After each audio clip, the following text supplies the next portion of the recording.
नमस्कार मंडळी, चला तर मग माझ्या पालपासून ते बाप्पापर्यंतच्या अतरंगी प्रवासाला सुरुवात करूया.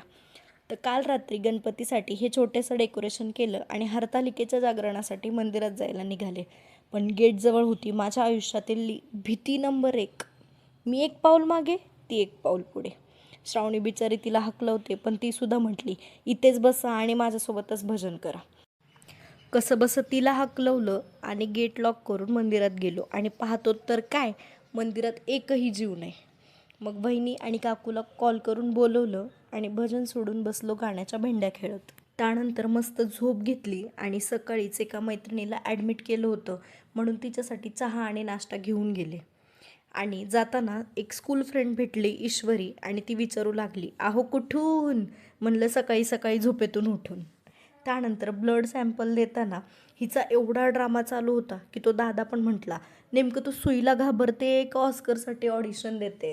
नंतर घरी आले, फ्रेश झाले आणि मोदक बनवायला लागले.